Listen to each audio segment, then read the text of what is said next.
2026년 기준 결혼비자 F6의 소득금액 입증 방법에 대해서 조금 더 구체적으로 정리해서 설명드리겠습니다. 결혼비자는 서류 몇 가지만 준비하면 되는 비자가 아니라 특히 소득 요건에서 한번 걸리면 시간과 비용을 모두 다시 들여야 하는 아주 중요한 절차입니다. 결혼비자는 접수 시점에 기준이 적용되기 때문에 미리 준비하시는 분들일수록 기준보다 조금 높게 맞춰두시는 것이 훨씬 안정적입니다. 오늘 영상 내용 꼭 참고하셔서 소득 요건 때문에 불필요하게 시간과 비용을 다시 쓰는 일이 없으시길 바랍니다. 안녕하세요. 평생을 함께할 참 좋은 인연, 참 좋은 국제 결혼입니다. 지난 영상에서 2026년부터 달라지는 결혼 비자, F6 비자의 주요 기준들에 대해서 전체적으로 한번 정리해드린 적이 있습니다. 오늘은 그 중에서도 신랑님들께서 어려워하시는 2026년 기준 결혼 비자 F6의 소득금액 입증 방법에 대해서 조금 더 구체적으로 정리해서 설명드리겠습니다. 결혼비자는 서류 몇 가지만 준비하면 되는 비자가 아니라 특히 소득 요건에서 한번 걸리면 시간과 비용을 모두 다시 들여야 하는 아주 중요한 절차입니다.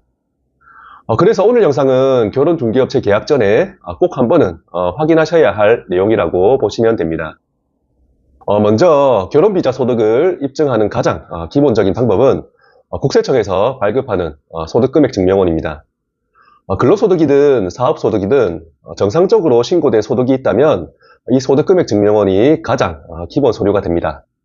하지만 현실적으로 소득금액 증명원으로 소득 입증이 어려운 신랑님들도 계십니다.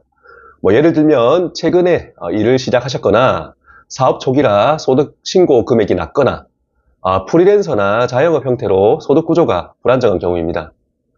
이런 경우 기타 자산 외에 건강보험료 납부 내역으로 소득을 입증할 수 있는 방법이 있습니다. 2026년 기준 건강보험료 요율은 3.595%입니다. 이 요율을 기준으로 최근 1년간 건강보험료 납부 내역을 계산해보면 다음과 같은 최소 기준이 나옵니다. 2인 가구 기준 연간 합산보험료는 약 90만 5천원, 3인 가구 기준 약 115만 5천원, 4인 가구 기준 약 140만원 수준입니다. 이 금액은 충분한 소득이 아니라 말 그대로 최소 기준입니다. 즉, 이 금액 이상이 되셔야지 결혼비자 접수 자체가 가능하다고 이해하시면 됩니다. 여기서 꼭 주의하셔야 할 점이 있습니다. 건강보험료로 소득을 증명하실 경우에는 다른 자산이나 기타 소득과 합산이 불가능합니다. 예를 들어서 건강보험료로 소득을 맞추면서 예금이나 부동산 자산을 추가로 합산하는 방식은 인정되지 않습니다. 이 부분을 모르고 준비하셨다가 접수 단계에서 막히는 경우가 상당히 많습니다. 다음으로 근로소득과 사업소득의 소득 인정 기준 차이에 대해 설명드리겠습니다. 이 부분도 2026년 기준으로 반드시 알고 계셔야 합니다. 먼저 근로소득입니다. 근로소득은 회사에서 받은 급여의 수입 총액이 그대로 인정됩니다. 원천징수 영수증이나 소득금액 증명원에 표시된 총급여 금액이 그대로 소득으로 계산됩니다. 반면 사업소득은 기준이 다릅니다.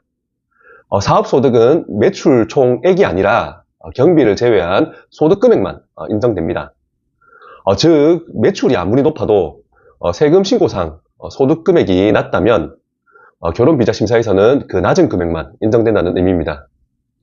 이 부분에서 자영업 신랑님들께서 오해하시는 경우가 정말 많습니다.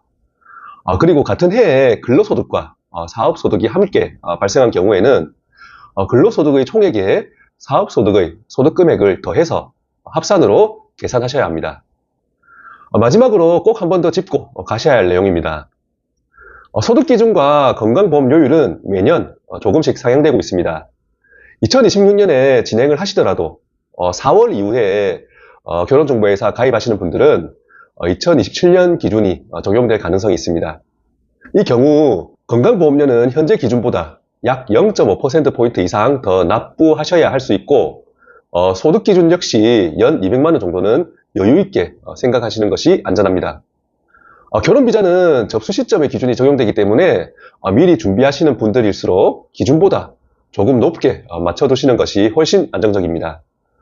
국제결혼을 준비하시는 예비 신랑님들, 결혼비자는 중개업체를 선택하기 전에 반드시 점검하셔야 할 가장 중요한 조건 중 하나입니다. 오늘 영상 내용 꼭 참고하셔서 소득 요건 때문에 불필요하게 시간과 비용을 다시 쓰는 일이 없으시길 바랍니다. 오늘 영상도 도움이 되셨다면 구독과 좋아요, 알림 설정 부탁드리고요. 참조언과 상담이 필요하시다면 더보기란과 고정 댓글의 링크와 연락처를 통해서 신청해주세요. 끝까지 시청해주셔서 감사합니다.